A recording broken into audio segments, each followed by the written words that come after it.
If you want to know more about what you can do to defend America's democracy, go to our website, riggedthefilm.com. I'm Jeffrey Wright. Thanks for watching.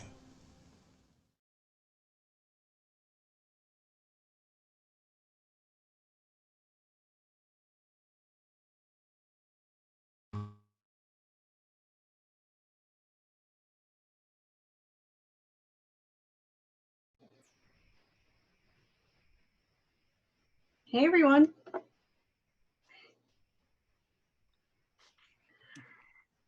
So we didn't get a chance to do the polls at the beginning, so we're gonna, before we introduce everyone, we're gonna, Darnell's gonna post the polls, and there they are. We have 3 questions. Go ahead and take a few minutes, attendees, to vote, and we'll show the results at the end.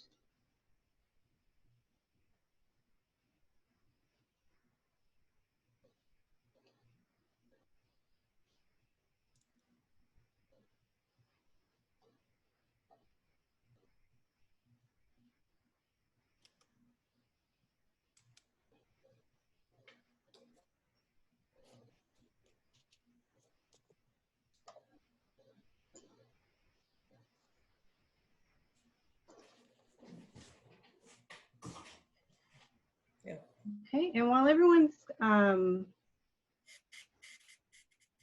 voting on that, I'm just going to go ahead and start introducing the panelists. You guys are really impressive, and you have a lot going on. So we have Gilda Daniels. She's an associate professor at the University of Baltimore School of Law.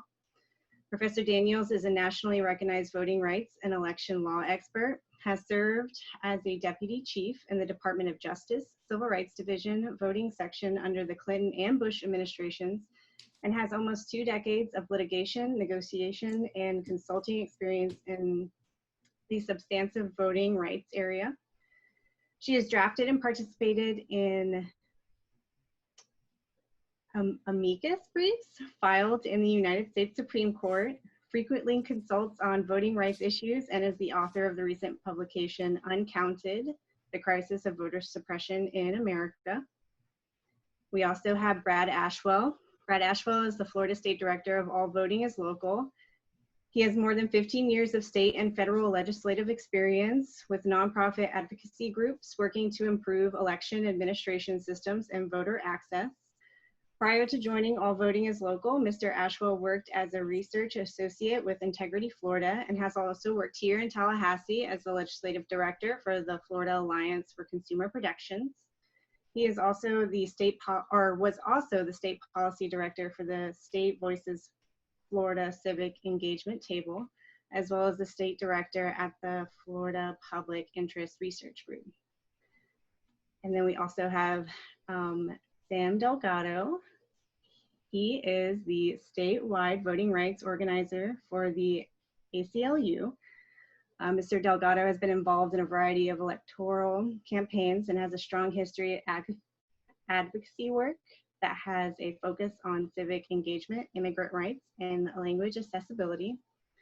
He has also done research on the Puerto Rican debt crisis when he was a student at the University of Central Florida in Orlando, and was heavily involved in the grassroots outreach campaigns to mobilize activists to talk to voters about Florida's Amendment 4 in the 2018 election. And then finally, but not least, we have Mac Heller. He is the executive producer of the documentary that you just watched, RIG, the Voter Suppression Playbook. He and the company he started, the American Issues Initiative, are deeply committed to the core belief that voters should choose their politicians, not politicians choosing their voters. Welcome and thanks for joining us tonight, guys. Thanks for having us. Oh, there they are, the results.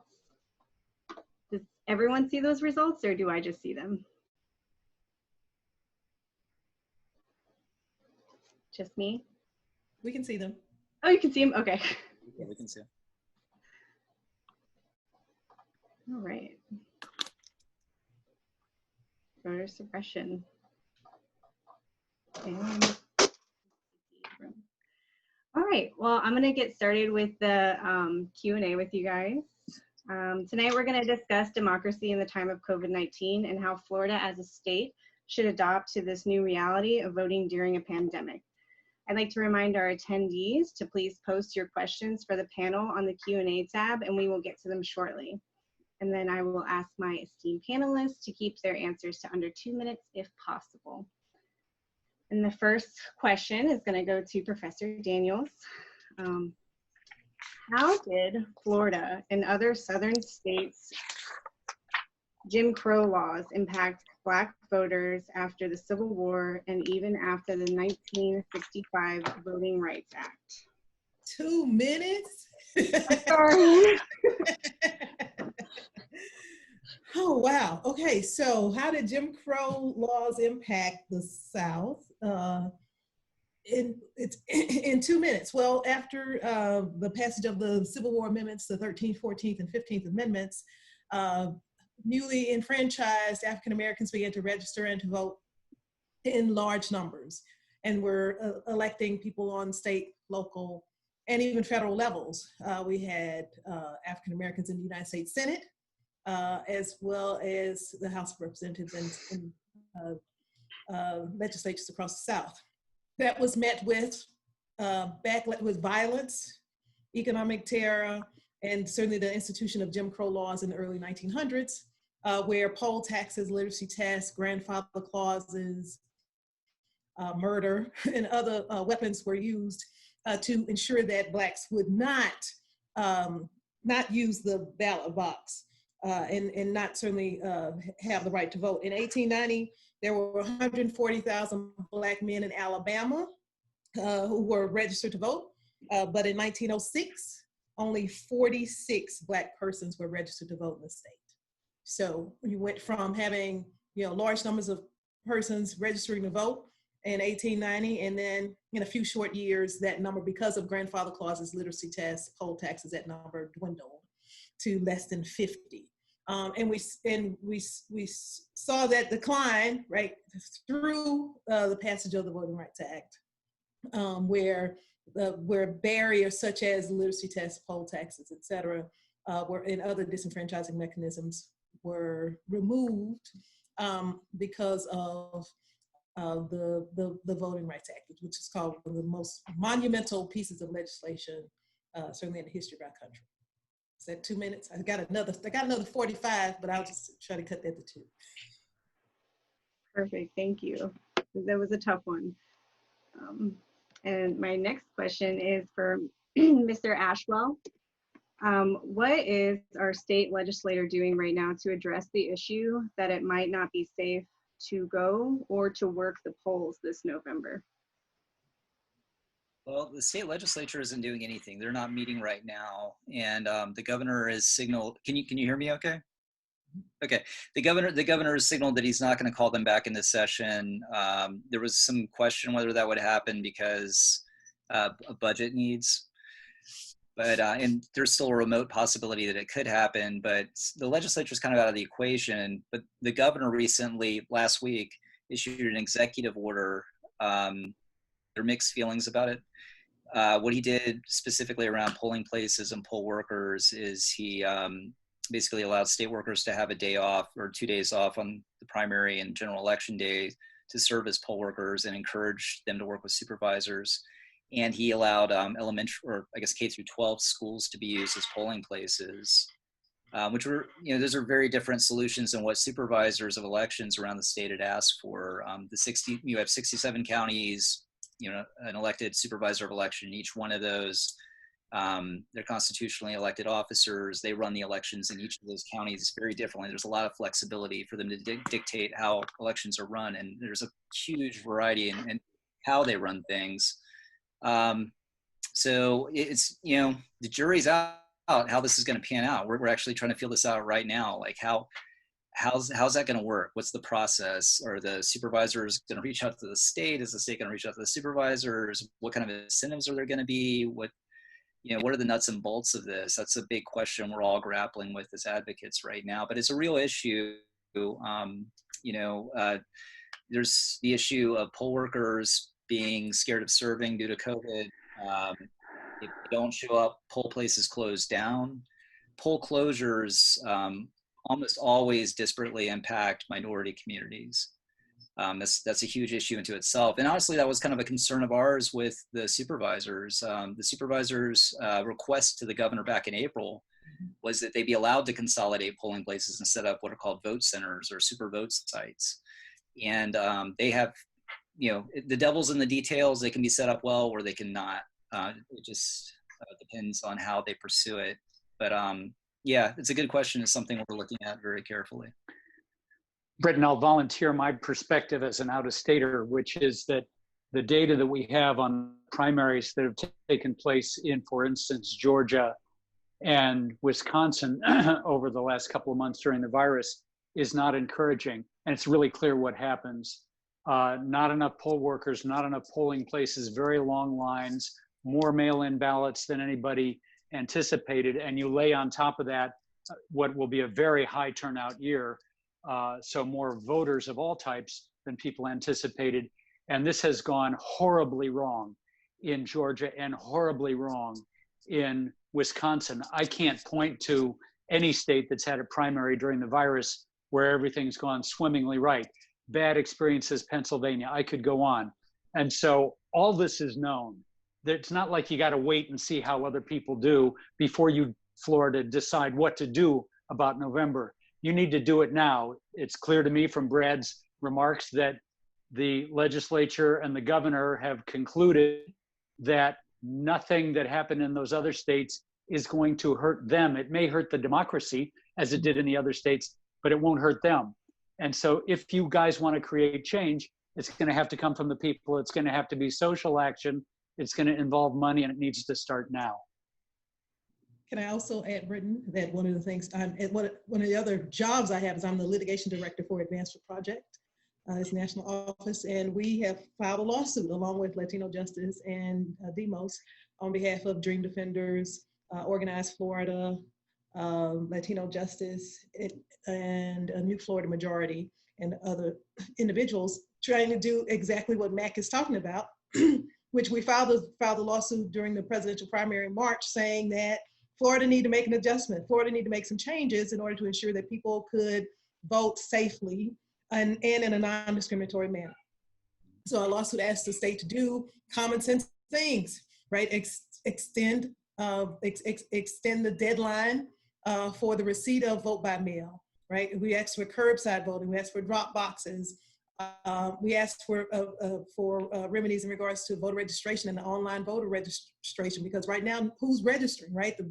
The DMVs are closed, or certainly have been closed for months, as well as supervisors of elections offices.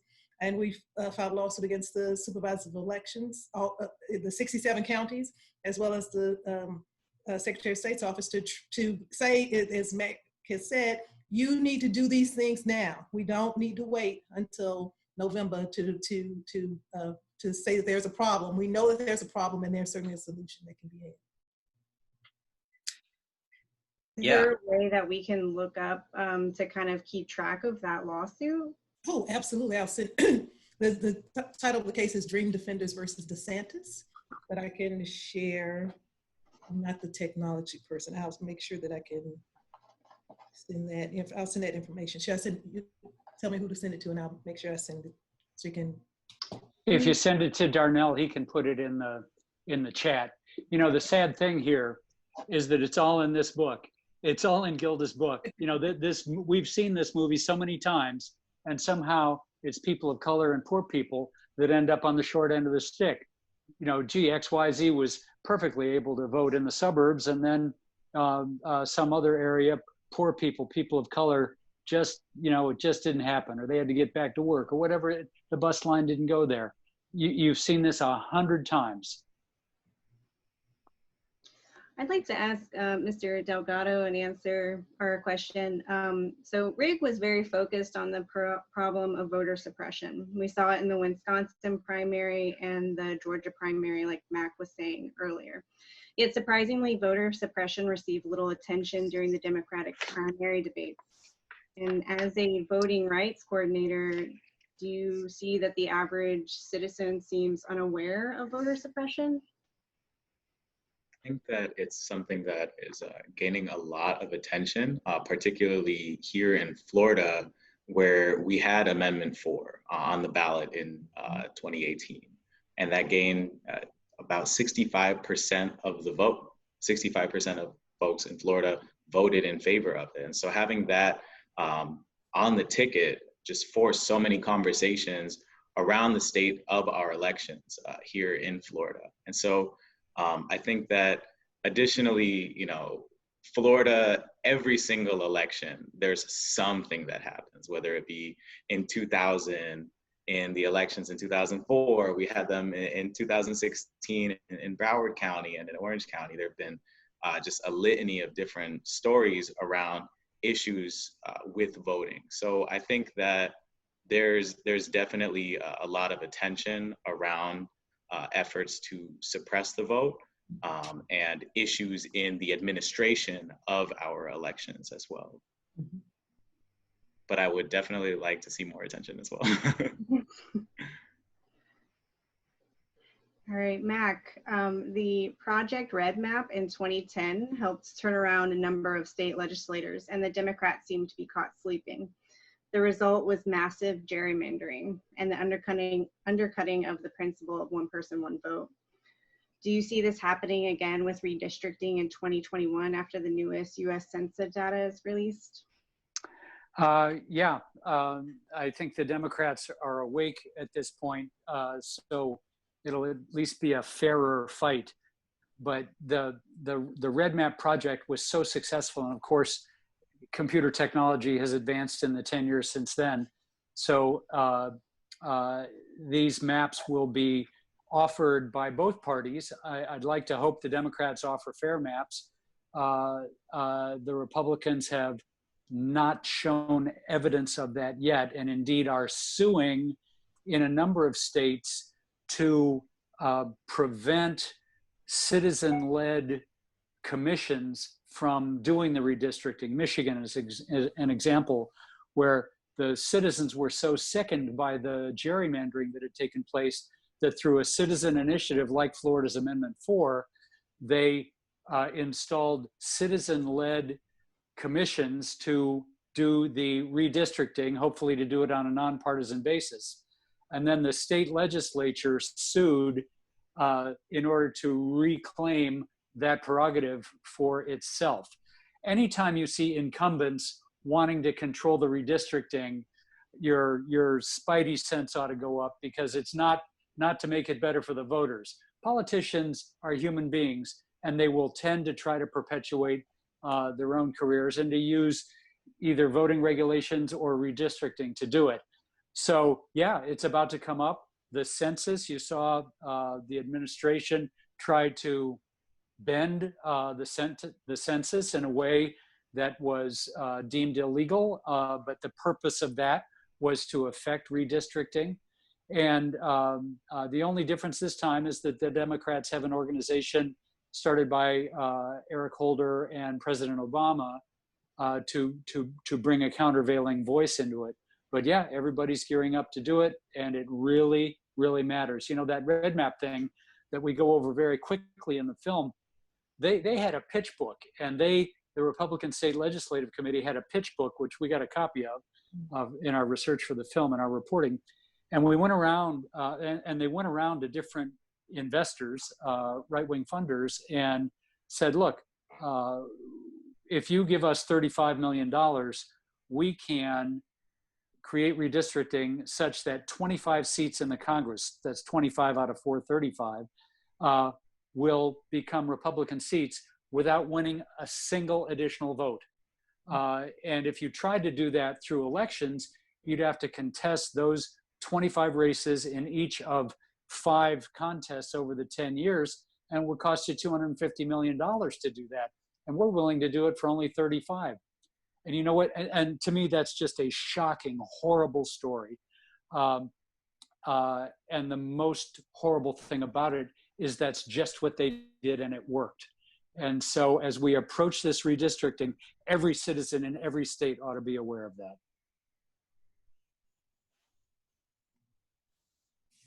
Mr. Ashwell, what methods of voter suppression should we as voters and citizens be wary of in the 2020 election in Florida? Well, I mean, I like to think of it in terms of active and passive voter suppression. You know, in some ways there are active efforts. In some ways it's just structurally built into the system, or there are ways that, you know, voters might get undermined and it seems like it's benevolent, it's just win or a poll worker error. But I think, you know, so I'll start by saying, you know, everyone who's voting needs to check their voter registration, make sure they're on the rolls. If they have the wherewithal to fill out the form, make sure they have an updated signature. Those are all important things. We have been monitoring a lot of efforts to remove people from the rolls in various states. They've been more active in other states. They've threatened in Florida, and they've been lobbying supervisors at the county level and pressuring them to remove people from the rolls. One of the things we've been doing as All Voting is Local is getting those lists of people who have been removed and people who are put on the inactive list, and we're contacting them via texts and other means, just to let them know they've been removed and hopefully to encourage them to get back on. But, you know, we just need to check and make sure they're on the register, on the rolls. They need to make sure their signatures are updated, because one way they can undermine is if they vote by mail and it gets kicked to the canvassing board for some reason, their signature might trigger a mismatch that could trip them up. You know, I think one of, you know, one of the main concerns I have are long lines. You know, one of the things we're doing really is just emphasizing vote by mail. Everyone should just request a vote by mail ballot. It just gives you options. You could still vote in person if you want to. You could drop it off in a drop box. You could go to the poll. They could cancel a new one. You could even vote by an emergency ballot on election day at the poll place. But that gives you options. And if you get it in early, you're more likely to have it counted. A lot of people want to vote in person, so that, you know, we have to have safe, accessible in-person options. That's where we point towards early voting. We really want to see the supervisors offer as much early voting as possible. And I think if voters can get their vote in early, whether it be through vote by mail or early voting, they'll basically be immune to a lot of the ways that they might get tripped up otherwise. Alternatively, we could see long lines like we just saw. We saw 7-hour lines in Georgia last week. I mean, people sitting out in the mud. It was raining. People sitting out in the mud with their kids, waiting to vote. They were still waiting in line at midnight in some precincts, and they got turned away. So it's unfathomable and really just atrocious what happened there and in Wisconsin. And it's totally predictable. It's totally preventable if they take steps now. Voting shouldn't be this hard. First, you know, that's a premise we should all really work from, I think. I could go on and on. I'll shut up. Thank you. And I just have one more for Ms. Daniels before we get to the attendees' questions. It's kind of it's a heavy one. It has, in your book, you state, while whites enjoy overrepresentation at the ballot box, minority communities are younger and growing faster than white communities. You also quote Malcolm X, saying the greatest mistake of the movement has been trying to organize a sleeping people around specific goals. You have to wake the people up first, then you'll get action. How do you see these two quotes coming together in today's climate, and do you think that people are waking up? Thank you. That's a great question. So in the beginning of the book, I actually quote my grandfather, who used to say, "We're sleeping at a dangerous time." And I didn't understand what he meant by that, because I was a young girl, and it's like, why are you saying sleeping at a dangerous time? What are you talking about? We're playing, we're having fun, these kinds of things.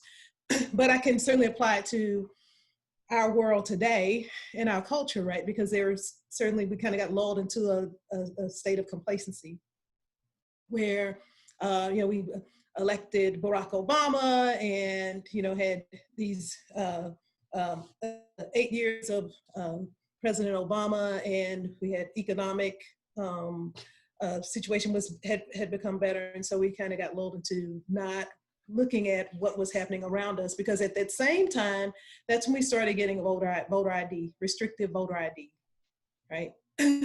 That's also when we got the Shelby County versus Holder decision, right? And so those things were happening and we were seeming to be asleep. And so certainly in relation to the Malcolm X quote, certainly with the murder of George Floyd and Breonna Taylor, Ahmaud Arbery, and other than Rayshon Brooks, right? Those with what we're seeing happening before our eyes, it is certainly, I think, waking us. And we saw that with this pandemic, people had the time to pay attention, right? Because, you know, if George Floyd would have happened at a time when people were just going about doing their business, you know, we sat and watched 8 minutes and 46 seconds, right? And the way that has impacted us, I think it has awakened us in many ways. I also think that certainly the political culture that we're in is also awakened, particularly young people, in a way. And we're seeing, and so, you know, one of the things we talk about in the book is these cycles, and we're certainly seeing these cycles. This cycle where we have this high level of activism now, where people are really starting to speak to the ills of society in ways. Now, what I keep hearing is people saying, "I think this is different." Right? I think this is different from other times, and I hope that they are. So that we can see some real change, and that we could start doing, as you know, Brad is talking about, like, do we really, in particular in regards to democracy, do we really want people to vote? Right? We act like we don't. Right? We make it so difficult for people to cast a ballot. In some states, it's easier to buy a gun than it is to register to vote. Right? Even the time limit that you have to wait to know that you're on the voter rolls is longer. It's almost in some places 10 times longer than it is for you to actually purchase a firearm. Right? So, you know, we have our priorities mixed up, and the one thing that people are saying is certainly saying with consistency is, you know, certainly the vote is important, and particularly traditionally and historically, certainly within African American culture, there have been two things that have been very important, and that is education and the vote. And so certainly the vote is important, and I think that I think this is, as much as this is a dark time, I think it's also a time for opportunities for us to create the democracy and create the country that we want to see and that we want to live in.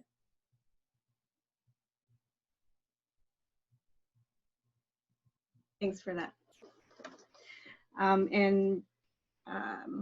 Mr. Ashwell, would you like to mention your big concern relating to voter suppression?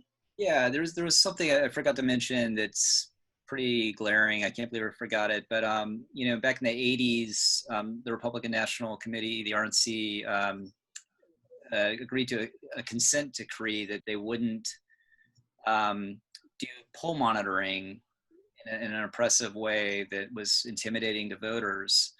That was lifted recently. This will be the first election where that's not in place. So one of the biggest voter suppression's concerns for a lot of us is that they've put a lot of money towards a voter, like a poll watcher program, with people placed in polls to potentially challenge voters at the polling places, like nothing we've ever seen.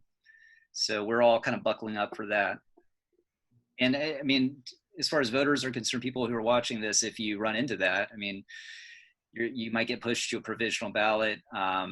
You'll just need to make sure you validate that. And I would immediately call 866 our vote, the election protection hotline, to report it. So we can monitor that and watch for patterns and address it if there's one polling place where a lot of that's happening. And guess what? You know, the purpose nominally is to challenge illegitimate voters. Maybe they catch a few, probably they don't. But what it really does is slow the line down so much that your wait just went from half an hour to 3 hours.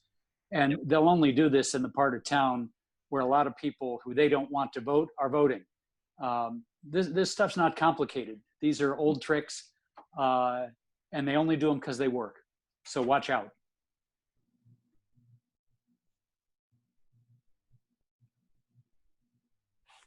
I'm gonna get. Sorry.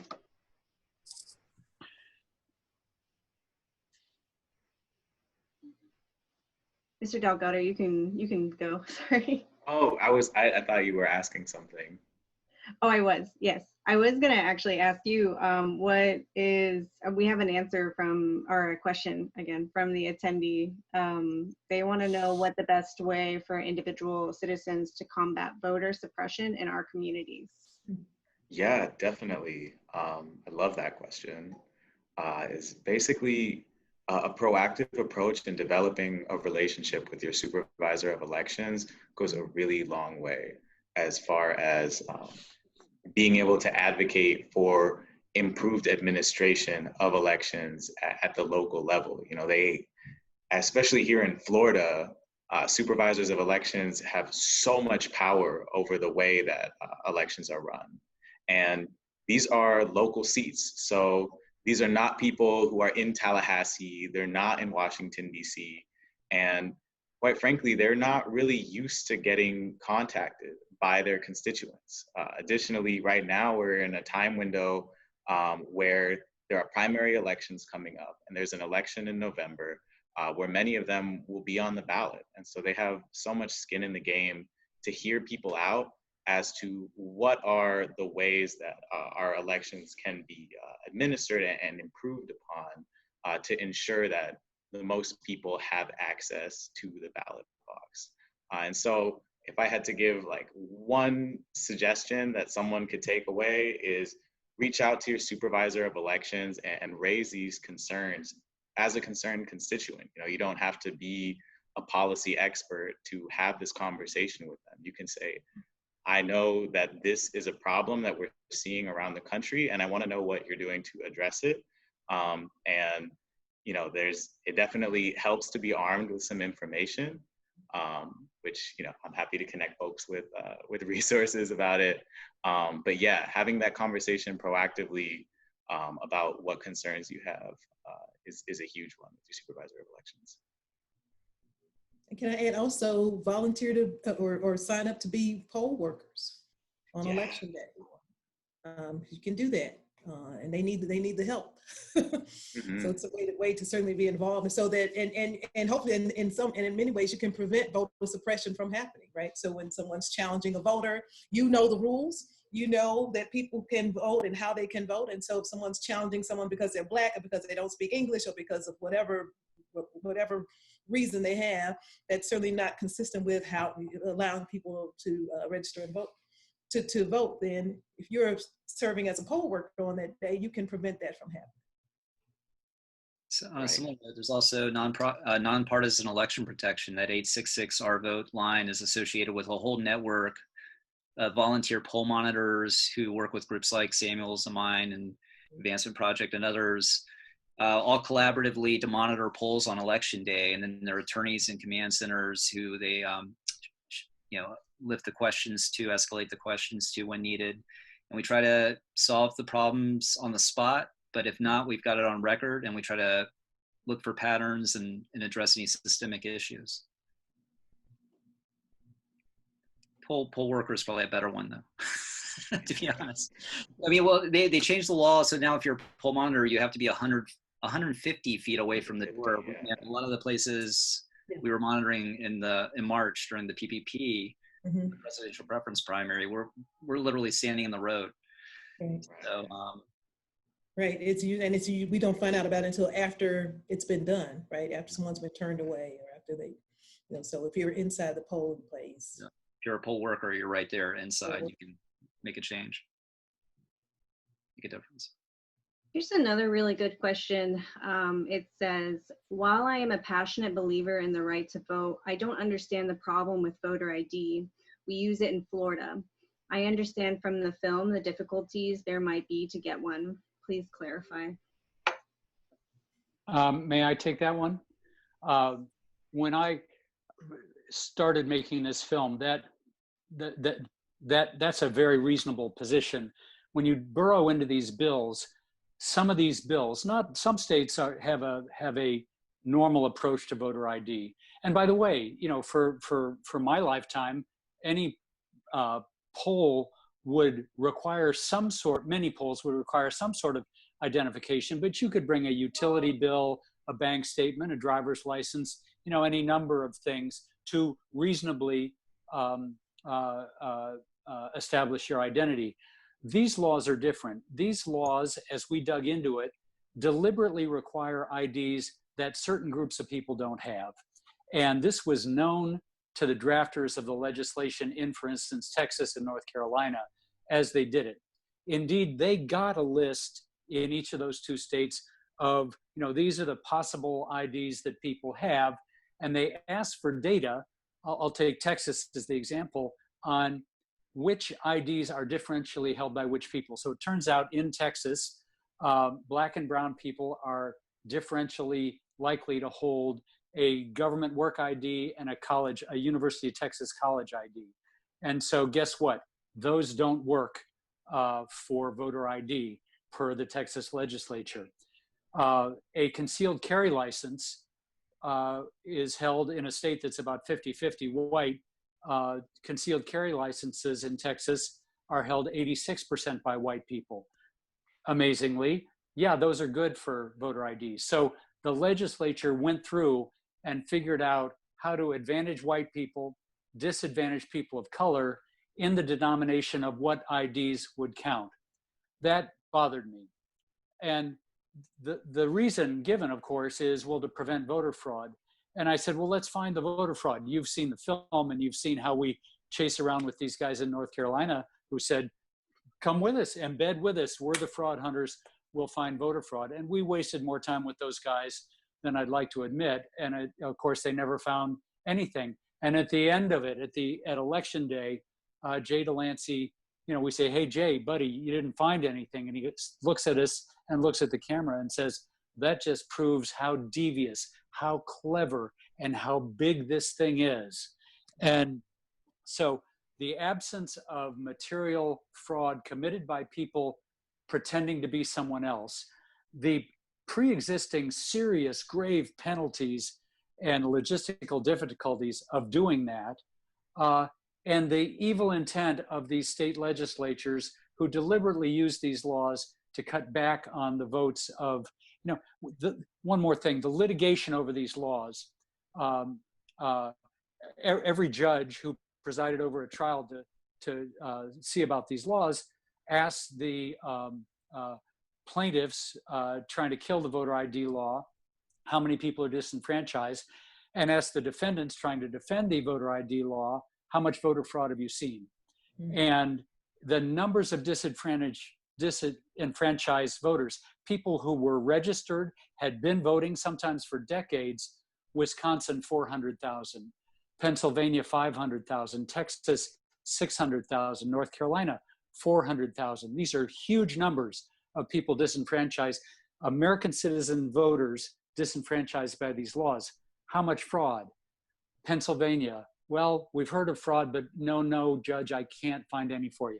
Wisconsin, same thing. I could go on. So when you get into the numbers, when you get into the laws themselves, voter ID is not wrong. It's voter ID laws that deliberately ask for IDs that people don't have to deny them the right to vote. And that's what we have in many states. Those laws are wrong. Amen. And I just have two more that I want to get to before we have to end for the night. This one's kind of straightforward. Is there a Democratic organization that has the finances to compete with the Koch brothers in terms of influence? Short answer, this is the lightning round. No. All right.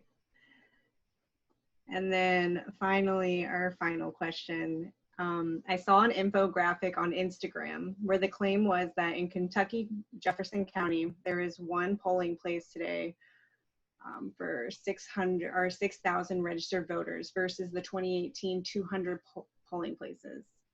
How can this be prevented to happen? 600,000. 600,000, yeah. Right, that was amazing to see that but that's a trend for a number of election officials to consolidate polling places. And in doing so, you know, the polling place that you were accustomed to going to is now closed, is now downtown. I think in Kentucky, in Louisville, Kentucky, it's now at the convention center. So imagine you at one time had the ability to vote in your neighborhood. Now you have to actually go to the convention center and vote with 600,000 other people, right? That's certainly, so the closing of polling places is certainly something that we're seeing and that we have seen certainly since the Shelby County versus Holder decision that removed protections under the Voting Rights Act for these kinds of instances. Kentucky was never a jurisdiction that was under Section 5, but certainly we've seen an increase in these kinds of activities and closing polling places and consolidating polling places, and such that it makes it harder for people to vote. And we've seen, like in California, they consolidated they had voting centers, and you know, people were standing in line at midnight, right? So it's not working. It's not working, but it's the power that we've given to these, you know, hundreds of thousands of election officials, right? That they get to decide, right, in large part, what polling places will be open. They decide, you know, and you know, they get to make these decisions. And in many instances, particularly in the South, the decisions that they make to close polling places impact Black and brown voters. We certainly saw in Georgia when they tried to close polling places in Black and brown communities, and we were working with ACLU-Florida and the New Georgia Project, and we've been working with them for years. So they filed a lawsuit, I think, with the Lawyers Committee, and found that the county said that they were closing the polling place because of costs. Mm-hmm. And they found that the cost was about $100 per polling place. They were saving $100. So they closed, you know, for closing the polling places. Luckily, there was litigation, right? The Lawyers Committee and I think some other organization brought the lawsuit that prevented them from closing the polling place. But those kinds of things happen all the time. We would know about them if we still had Section 5, because jurisdictions would be required to alert the Department of Justice before those changes would come into place, and that those changes would have to be reviewed to ensure that they did not place Black voters in a worse position, that those changes did not retrogress. But we don't have that anymore. So now we find out about them in large part after they've actually happened, and then we have to litigate to see if we can turn the tide. But it is a problem. And just a couple things to flag. Our parent group, the Leadership Conference on Civil and Human Rights, they've done this report several times, but it's called Democracy Diverted, and it's focused on poll place closures, and it has a lot of data from various states. It's about a 70-page report. It's got a lot of good material in it. We followed that up with a report. It started out as a Florida report on vote centers, but it ended up being more of a study of how it played out in Arizona and California and some other states. So this issue is kind of interesting, and that it really seemed like it became more of an issue after Shelby, which I guess the anniversary is what, 2 days? It became more of an issue, but the vote centers trend has been coming sort of slowly but steadily. The Supervisors of Elections Association made it their second priority this past legislative session to push for the permission to set up vote centers. They didn't really push it seriously. I think they intend to next session and the session after if they don't get it. But we mainly looked at just best practices, like where is this working, if it's working at all, and where is it disadvantaging minority communities, which is pretty much everywhere. And we looked at different hybrid models and ways it could be done. The poll place closures we're looking at right now, like what's happening in Kentucky, what we saw in Florida in March. I mean, and that was kind of the worst scenario because it happened on election day. There was no way for us to know ahead of time where the different polling places would be so that we can notify voters that their polling place had changed. We were scrambling around on the day of trying to notify people what was going on. But, a lot of it's a reaction to COVID. Poll workers are scared. They're not showing up. Polling places are having to close and they're having to consolidate. Right now, they're anticipating that. They asked the governor for permission to consolidate polling places. He didn't give them that, which is good. We're really happy about that. But he did allow them to set up polling places at schools, which is kind of a workaround. We're interested to see how this plays out. Now, how do we prevent it from turning into some colossal poll closure scheme? Kind of like Sam said, we've got to work with supervisors of elections, get in there with them, and really watch closely what they're doing.